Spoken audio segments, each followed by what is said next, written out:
بسم اللہ الرحمن الرحیم۔ السلام علیکم۔ اقرا حفاظ سیکنڈری اسکولز پشاور زون۔ مضمون اردو برائے جماعت نہم۔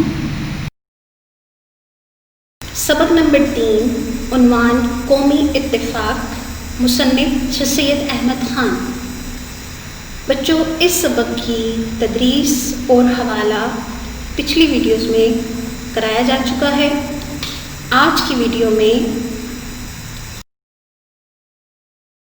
اس سبق کی مشق یعنی کہ تحریری کام نوٹ بک میں کرایا جائے گا، جس میں سوال نمبر 1 سے لے کر سوال نمبر 7 تک کا کام موجود ہے۔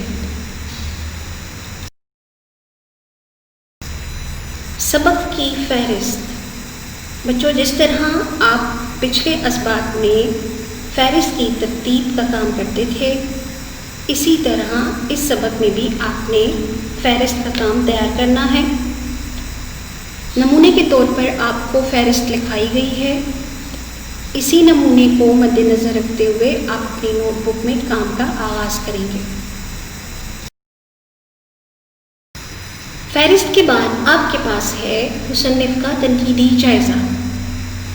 نمونے کے طور پر آپ کو تنقیدی جائزہ لکھوایا گیا ہے، آپ نے اسی کو نوٹ کرنا ہے۔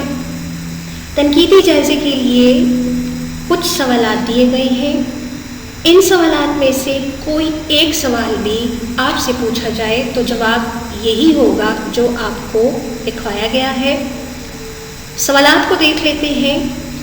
کہہ رہے ہیں سر سید احمد خان کا فنی و فکری جسے تنقیدی جائزہ کہا جاتا ہے، لکھیں۔ سوال نمبر 2 پر ہے کہ سر سید احمد خان کی مضمون نگاری کی نمایاں خصوصیات بیان کریں۔ نمبر 3 پر ہے کہ سر سید احمد خان آسان نثر کے بانی ہے، مختصر بیان کریں۔ اور نمبر 4 پر ہے کہ سر سید احمد خان کی ادبی خدمات کا مختصر جائزہ لیں۔ تو ان چاروں سوالات کے جواب آپ کے پاس یہی ہیں جو یہاں پر لکھا گیا ہے۔ تنقیدی جائزہ اور پھر آپ نے لکھنا ہے سر سید احمد خان۔ نمبر 1 پر ہے کہ سر سید نے اردو ادب اور اس کی ترقی میں نمایاں حصہ لیا۔ نمبر 2، انہوں نے اردو نثر کو سلاست اور روانی کے زیور سے آراستہ کیا، یعنی آسان اور سلیس۔ نمبر 3 پر ہے کہ آپ نے اردو نثر کے پرتکلف اور مشکل انداز کو ترک کیا، یعنی ختم کیا۔ آپ نے اردو نثر کو مشکل الفاظ سے نکال کر ماحول اور زندگی کے مطابق ڈھالا، یعنی اس سے روشناس کرایا۔ نمبر 5 پر ہے سر سید نے سلیس اور سادہ طرز تحریر کو فروغ دیا، ترقی دی اور اردو زبان پر احسان کیا اور ایسی نثر لکھی جو دل سے نکلے اور دل میں بیٹھے کی عمدہ مثال ہے۔ نمبر 6 پر ہے آپ کی تحریروں میں بول چال کا انداز پایا جاتا ہے، یعنی بات چیت کا انداز۔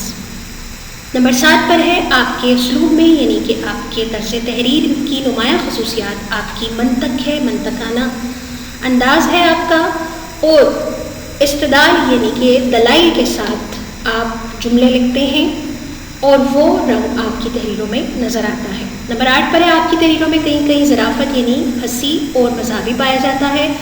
پھر کہہ رہے ہیں آپ پہلے نثر نگار ہیں جنہوں نے انگریزی زبان اور بیان کی تقلید کی، پیروی کی اور اس صورت میں ایک اصلاحی تحریک شروع کی جو کہ سنگ میل کی حیثیت رکھتی ہے۔ تنقیدی جائزے کے بعد آپ کے پاس ہے مشق کے سوالات۔ سوال نمبر 1 بچوں آپ نے کتاب میں ہی مکمل کرنا ہے، اور سوال نمبر 2 سے آپ کا کام شروع ہے کہ کسی ایسی آیت یا حدیث کا ترجمہ لکھیے جس سے ثابت ہو کہ سب مسلمان آپس میں بھائی بھائی ہیں۔ جواب میں آپ نے سب سے پہلے سبق مصنف کا نام اور اس کی ادبی حیثیت کو بیان کرنا ہے، اور اس کے بعد آپ نے جواب لکھنا ہے۔ بچوں، جو طریقہ کار آپ کو دکھایا جا رہا ہے، جہاں جہاں مارکر استعمال ہوا ہے اور جہاں جہاں پین استعمال ہوا ہے، اسی کے مطابق آپ نے کام کرنا ہے۔ نمبر 3 ہے کہ برادران یوسف سے کیا مراد ہے، وضاحت کریں۔ سبق میں ہم پڑھ چکے ہیں، اسی کے مطابق آپ کو جواب لکھوایا گیا ہے۔ طریقہ کار لکھنے کا جو موجود ہے اسی کو ہی قلم بند کریں۔